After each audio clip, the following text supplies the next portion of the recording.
जय श्री राम। जय श्री बालाजी महाराज। मैं बाबा का दास अशोक अंजनी के प्यारे श्री बालाजी यूट्यूब चैनल पर आपका स्वागत करता हूं।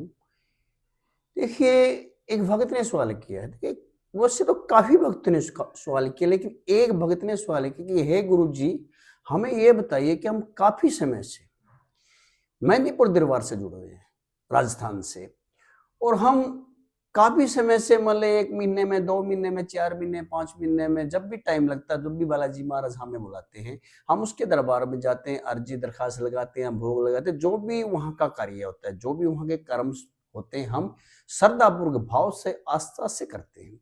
और जब हम अपने घर के लिए दरबार से आते हैं, तो हमें वहां से क्या क्या वस्तु लेनी चाहिए, क्या क्या सामान लेना चाहिए, क्या क्या चीज लेनी चाहिए जो हमारे घर आने पर हमारी सुरक्षा करे, या हमारे मान ले परिवार की रक्षा करे, या मान ले हमारी व्यापार की किसी भी कार्य की रक्षा करे। उसके लिए हमें क्या क्या सामग्री, क्या क्या वस्तुएं, क्या क्या चीजें लानी चाहिए जो हमें बालाजी दरबार से लानी चाहिए। देखिए, सबसे पहले तो उन सब भक्तों का आंजनेय के प्यारे श्री बालाजी यूट्यूब चैनल पर स्वागत करता हूँ, और बालाजी महाराज से प्रार्थना करता हूँ कि हे बालाजी महाराज, जिस भी क्षेत्र में सभी भक्तजन कार्य कर रहे हैं, उस क्षेत्र में इनको दिन दुगनी रात चौगुनी तरक्की दीजिए। रही बातें जैसे बालाजी मेहंदीपुर दरबार की, जब आप जिस भी भगत से, या जिस भी गुरु से, जिस भी मंच से, या किसी भी आचार्य के साथ आप जुड़े हैं, तो आप ये सवाल उनसे कीजिए। अगर आप किसी से नहीं जुड़े हैं, ये सवाल उनके लिए जो किसी भगत या किसी गुरु या किसी ओझे या किसी सियाने के चक्कर में नहीं, सीधे डायरेक्टली दरबार से जुड़े हैं, बालाजी मेहंदीपुर दरबार से, उन भक्तों के लिए खासकर मैं ये वीडियो बना रहा हूँ। और वीडियो शुरू से लेके लास्ट तक देखिए, एंड तक देखिए, तभी आपको इस वीडियो के बारे में के माध्यम से आपको वो ज्ञान प्राप्त होगा जो आप पूछना चाहते हैं, जो आप जानना चाहते हैं। सबसे पहले तो देखिए, हम जब अपने गांव से मेहंदीपुर दरबार के लिए चलते हैं, जो भी हमने ओसारा रखा, या कोई सामान रखा, या कोई मल्ले चोला रखा, या कोई भी वस्तु हमने जो बालाजी मेहंदीपुर दरबार के लिए हमने हमने घर से रखी है, उसके नाम के जो भी रखा है, वो आपने लेके चलनी चाहिए, अनिवार्य है। जो अर्जी है, दरखास्त है, जो भी है, कुछ भी है। अब आप मेहंदीपुर दरबार में आप 1 दिन रहे, 2 दिन रहे, 3 रहे, देखिए वहां 3 दिन रहना बड़ा अनिवार्य है। 3 दिन वहां भोग लगते हैं। वैसे तो 11 भोग भी लगते हैं, 41 भोग भी लगते हैं। ये अपना अपना श्रद्धा, अपने भाव, अपना अपने आस्था पर भी निर्भर करता है। अब रही बात, आप जब वहां के कार्यक्रम करने के बाद, जितने भी कर्म, जितने भी करने के बाद आप घर के लिए वापसी आते हैं, अपनी सुरक्षा के लिए, या अपने परिवार की सुरक्षा के लिए, या अपने व्यापार की सुरक्षा के लिए, अपनी सहायता के लिए आपको क्या करना चाहिए, या क्या क्या वस्तु या क्या क्या सामान वहां से लेके आना चाहिए। सबसे पहले तो आप जब मेहंदीपुर दरबार से आते हो ना, वहां का जो गंगा जल है वो आपको लेके आना चाहिए, बिल्कुल अनिवार्य है। गंगा जल जो पहले हमारे बुजुर्ग बताते थे, जो मान ले वहां के अध्यक्ष से, या एमडी कह लो, या मंजी कह लो, या गुरु जी कह लो, भी उसकी बाईं ओर जो छाती होती है, हनुमान जी की बाईं ओर, सतु बालाजी महाराज की, उसकी छाती से जल की धारा बहती थी। उस जल की धारा का गंगा जल होता है बाईं ओर। जो पहले कहते थे वो बाल से भी पतली, बिल्कुल पतली होती, जो आम जन को दिखाई नहीं देती, लेकिन अच्छी भक्ति करने के बाद, अच्छी साधना करने के बाद, अच्छी मान बालाजी की भक्ति में रमने के बाद वो किसी ही बिरला को एक को दिखाई देती है।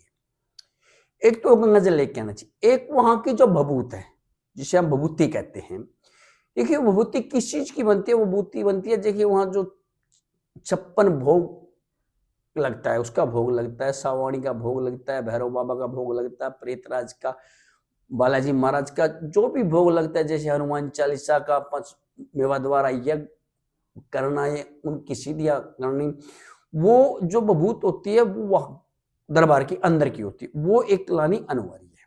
उसके बाद आपको राई लेके आनी चाहिए दरबार से। जो राई होती है, मतलब कई प्रकार की होती है, लेकिन जो दरबार में मिलती है वो राई लेके आनी चाहिए। और फिर आपको क्या लेके आना चाहिए?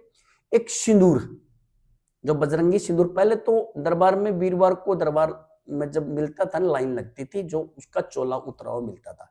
अब कई बार रस या भीड़ ज्यादा होने के कारण नहीं मिलता, तो आप मार्केट से लेके गंगा जल, भभूत और सिंदूर और राई, 4 आइटम। एक आपको उसकी ध्वजा, बालाजी महाराज की ध्वजा, बालाजी महाराज का झंडा, बालाजी महाराज की जो ध्वजा होती है, जो झंडा होता है, वो लेके आना चाहिए। अगर ये 5 चीज आप दरबार से लेके आते हो, आने के बाद इनका मतलब सबस भाव से, श्रद्धा आस्था विश्वास से अगर आप इनका इस्तेमाल करते हो, आपको तो ध्वजा जो ये आपने जो सारी सामग्रियां इकट्ठी लेके जब दरबार में चलते हो, तो आप इनको दरबार में वहां मंजी महाराज मिलेंगे आपको, जो भोग लगाते हैं, जो भी गुरुजी हैं, मंत्र जी हैं, जो भोग लगाते हैं दरबार के अंदर। जैसे हनुमान जी के मंदिर में, बालाजी महाराज के मंदिर में बैठते हैं, भैरव बाबा के मंदिर में बैठते हैं, प्रेतराज के। उनसे कहना कि ये हमारी जो 5 समान जो सामग्रियां हमने लिए, इनको पढ़ दीजिए। वो पढ़ देते हैं। अगर नहीं पढ़ेंगे तो दरबार से निकाल के लेके आ पाइए। तो पहले तो आप अपने जो आपकी सबसे बड़ा ऊंचा मकान है, उस पर आप ध्वजा लगाइए, हनुमान जी का झंडा लगाइए, क्योंकि भूत प्रेत जिन आत्मा किया कराया किसी प्रकार की अभद्र शक्तियां हैं, उसको जब ये बालाजी महाराज का झंडा, बालाजी महाराज की ध्वजा, बालाजी महाराज का जो निशान, वो सामने लहर लहर लहराएगा नहीं, तो उसको ये पता लगेगा करने या भूत या प्रेत जिन आदि को, आदि में सभी आ जाता। ये जो जिसका ये भगत है, जिसकी ये पूजा पाठ करता है, वो कितना शक्तिशाली है, वो कितना शक्तिशाली है। उसके बाद आपको राई की धूनी अपने घर में देनी चाहिए।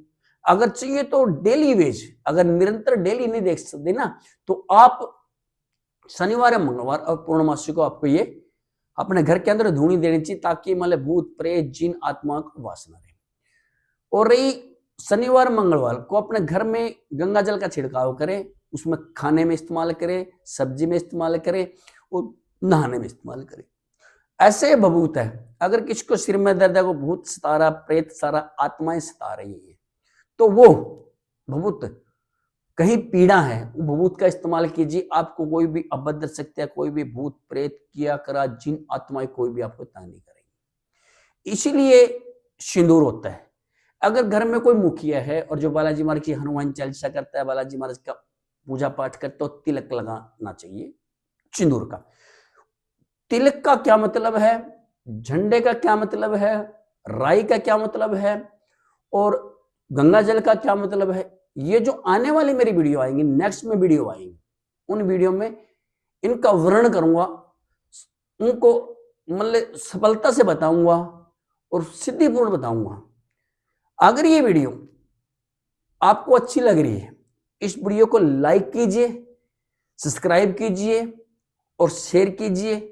लेकिन ध्यान रहे, बेल आइकन का बटन दबाना ना भूलें, कि आने वाली जो वीडियो की नोटिफिकेशन है आपको बड़ी सरलता से, बड़ी आराम से और सबसे पहले आपको मिल सके। जय सिया राम, जय श्री बालाजी महाराज।